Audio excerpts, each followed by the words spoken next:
नमस्कार, जय श्री राम, हर हर महादेव।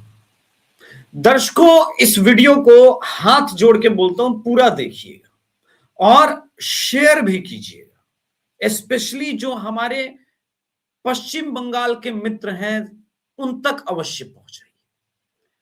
आज मैं शो करने वाला था उत्तर प्रदेश पर, किंतु अचानक हमारी टीम की अभिलाषा पासवान एक आंकड़ा लेकर के मेरे पास आई। 2019 बंगाल लोकसभा चुनाव, 2021 विधानसभा चुनाव और 2024 लोकसभा चुनाव। जब इस पर मैं अध्ययन कर रहा था तो एक चौंकाने वाला आंकड़ा मेरे सामने है। भारतीय जनता पार्टी वैसे तो विधानसभा 2021 वाले विधानसभा में Bharatiya Janata party technically 77 seat पर ही जीती। 2019 में वो आंकड़ा 120 सीट का हो रहा था, किंतु 2024 में जो 12 सीटें जीती वो अन्य जगहों पर उसका भी आंकड़ा 98 सीट का हो रहा था। लेकिन जब मैंने इन सबको ब्रेकआउट किया तो 2019, 21 और 24 में मुझे एक सिमिलर पैटर्न नजर आया कि अगर आप देखें तो कभी ना कभी 143 ऐसा विधानसभा या 141 प्रिसाइजली 141 विधानसभा ऐसा रहा है जिसमें बीजेपी कभी ना कभी बढ़त में रही है। इस बात को यानी बीजेपी टेक्निकली 40% का थ्रेशोल्ड अगर ब्रेक कर दे वोट शेयर में, ये पहला ओपिनियन पोल समझिएगा जो मैं कह रहा हूं अभी, ये पहला ओपिनियन पोल है, तो बीजेपी 100% पश्चिम बंगाल में सरकार बनाएगी। 100% मैं बोल रहा हूं, इसी बार बनाएगी सरकार और इसी बार आप होते हुए देखेंगे। ये पहला ओपिनियन पोल समझ लीजिएगा। हम सीट वाइज और बाकी चीजें बाद में करेंगे। इसके कई कारण हैं, किंतु सबसे पहले मैं आपको मिथुन चक्रवर्ती जी का यह बयान सुनाना चाहता हूं, जिसने पश्चिम बंगाल में इस समय आग में घी का काम किया है। सुनिए पहले ये। বাংলাদেশে নৃশংসভাবে কাউকে মারার জন্য হিন্দু জাগরণ মঞ্চ একটা প্রতিবাদ মিছিল বার করেছিল, তাতে পুলিশ লাঠিচার্জ করলো, গুরুতরভাবে জখম করেছে অনেকজনকে, 17 জনকে অ্যারেস্ট করা হয়েছে, তার মধ্যে 7 জন মহিলা। ভাবতে পারছেন বাংলাদেশে হয়েছে, প্রতিবাদ করছি এখানে সেটাও করতে পারবেন না। वैसे तो भाषण 3 मिनट का है तो हिंदी भाषी लोग समझ नहीं पाएंगे, मैं आपको एक ब्रेकआउट देता हूं। वोंट अलाउ टीएमसी, मैं टीएमसी को, पश्चिम बंगाल को पूर्वी बांग्लादेश नहीं बनने दूंगा। यानी पश्चिम बंगाल को, ठीक है, पूर्वी बांग्लादेश नहीं बनने दूंगा। पूरा इसको बंगाली अस्मिता के साथ आप जोड़ते हुए देख सकते हैं। उसमें उसके बाद अगली लाइन खतरनाक है। I am requesting Hindus in communist party and Congress to join hand with us. Communist party का हिंदू हो या कांग्रेस पार्टी का, वो हमारे साथ हाथ मिला दे। किंतु असर तो टीएमसी के हिंदू में शुरू हो गया। टीएमसी का हिंदू इस बार ममता बनर्जी को वोट करेगा 100%, और जिस प्रकार से 2021 में महिलाओं ने किया था वो नहीं होने जा रहा है। मैं अभी बता दे रहा हूं, वो नहीं होगा। मैं जयपुर डायलॉग्स पर था, मैंने 139 का आंकड़ा दिया था, प्रिसाइज यही था। अब मैं इस आंकड़े को रिवाइज कर ले रहा हूं। मेरा कहना है कि 143 भाजपा तो आ रही है, ऐसा लग रहा है मुझे। क्या ये 150, 55 और 60 तक पहुंचेगी मुझे नहीं पता, अभी नहीं पता है। मेरे पास इतने संसाधन होते तो मैं 17 जनवरी के बाद ही ट्रेवल करना शुरू कर देता। अभी मैं संसाधन जमा कर रहा हूं। एक बार में सबको भेजने की मेरी औकात नहीं है, हैसियत नहीं है। होती तो कर लेता। अभी 2 लाख रुपए का इसमें मैंने कर दिया इन्वेस्टमेंट, क्योंकि फेसबुक पर भी मैं बंगाल की चुनाव को अलग ढंग से लड़ना चाहता हूं। आपको लगता होगा कि बंगाल में सभी यूट्यूब देखते, नहीं, बंगाल में बहुत बड़ा मात्रा है जो फेसबुक भी देखता है। इसलिए मैंने अपने फेसबुक पेज को द अभिषेक तिवारी की जगह पे, वहां पे आपको फेसबुक पे सर्च करना होगा अभिषेक तिवारी शो, द नहीं है वहां पे, अभिषेक तिवारी शो पे अगर आप सर्च करेंगे 1,27,000 फॉलोअर हो चुके हैं वहां पे। मैं वहां भी उसको पिक करा रहा हूं ताकि लड़ाई संपूर्ण इस बार लड़ी जाए। मेरे मन में यह न रहे कि अभिषेक तुम संभवतः कुछ बड़ा कर सकते थे, कुछ और कर सकते थे, और परिश्रम करते तो शायद बीजेपी उस थ्रेशोल्ड तक पहुंचे। इस बार वो लड़ लेना है। तो ये पहला बात है। अब जो लोग सोच रहे हैं कि भाई इस पूरे प्रकरण में बेचैनी का, अब आप देखिए अलग अलग चैनल एसआईआर पर बातें कर रहे थे, कह रहे हिंदू नाम कटा है, 58 लाख ही कटा, लेकिन 1,36,00,000 का आंकड़ा वो बार बार भूल जाते हैं, जिसका अभी भी वोटर आईडी कार्ड ये फिनिश नहीं हुआ है। उसमें से 36, 37, 40 भी कटता है, जो कि कटेगा इतना, तो आप मान लीजिए। दूसरा, बहुत सारे लोग सोच रहे हैं कि भाई हिंदू नाम कट रहे हैं। इसीलिए मैं कहता हूं राजनीति सुनने और समझने की भी चीज है। अगर अपना विवेक ना चल रहा हो तो मैं अपना बता दूं, ऐसे बीजेपी के समर्थक या बंगाली हिंदू जिनका बंगाल से पलायन हो जाता है, उनका वोट हो जाता था टीएमसी में।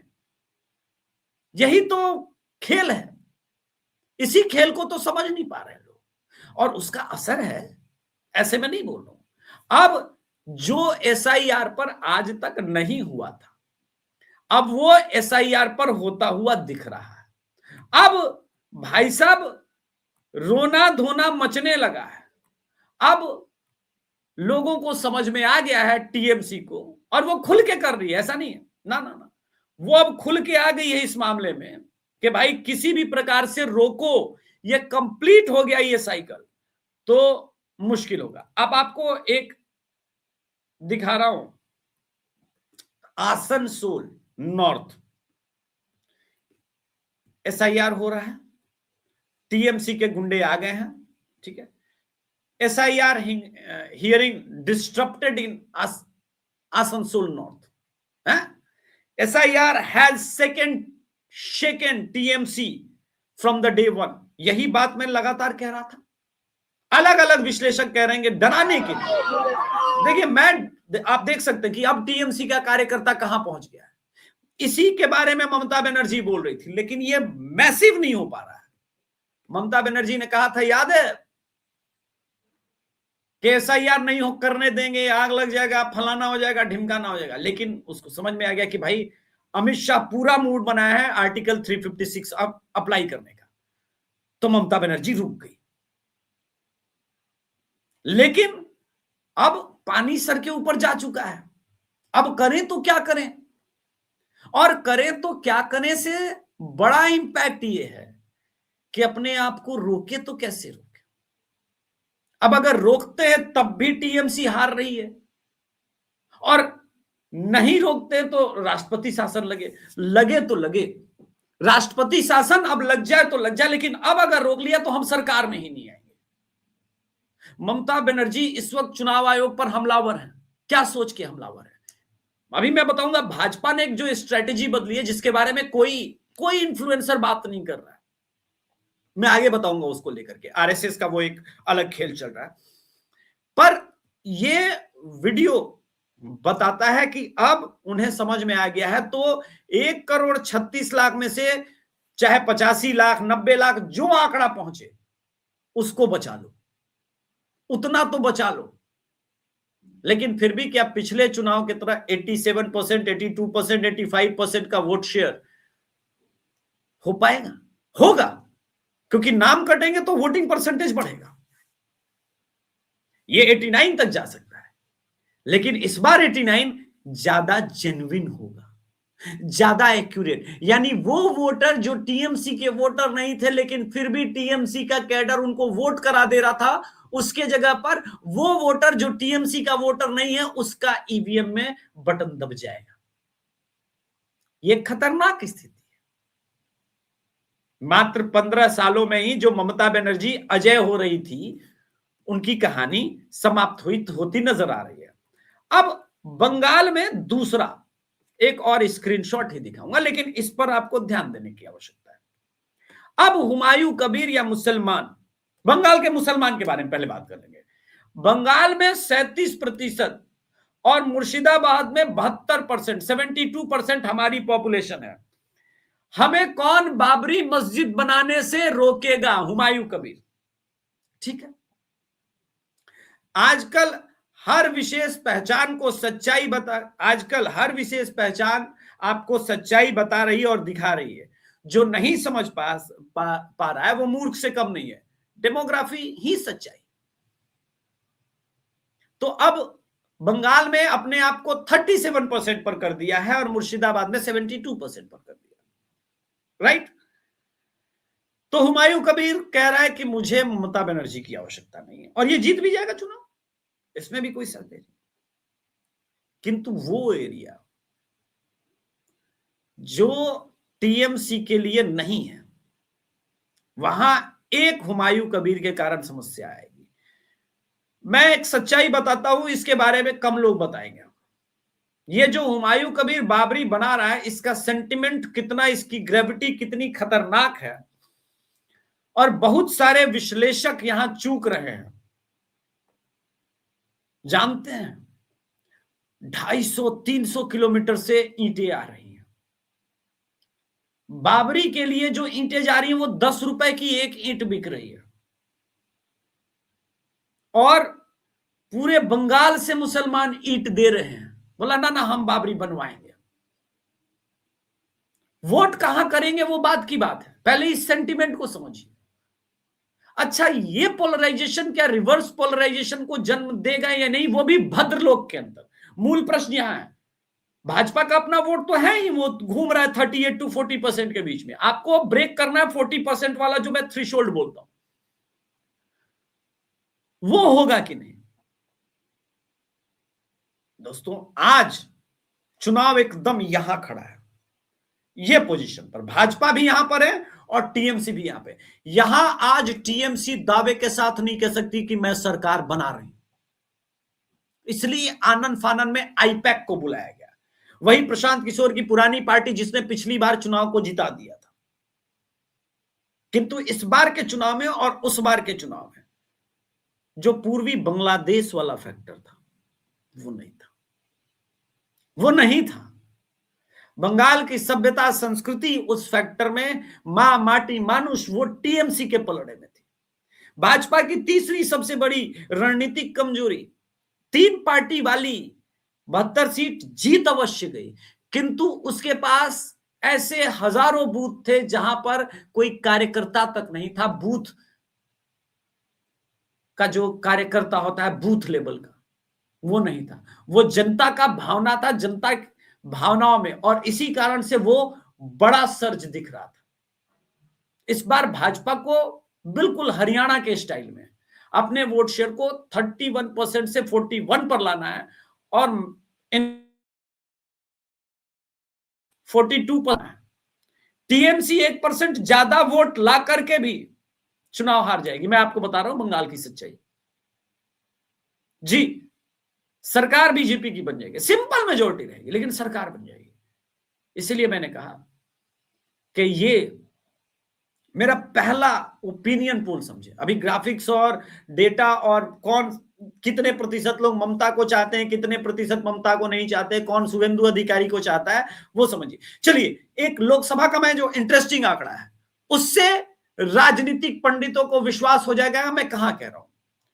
जब 2021 में क्लोज मार्जिन से ममता बनर्जी को भाजपा के शुभेंदु अधिकारी ने हरा दिया तो इसकी चर्चा तो नहीं हुई थी, लेकिन 2026 में भाजपा के 240 आने के बाद और बंगाल में बीजेपी के 12 सीट पे रह जाने के बाद एक चर्चा और दब गई।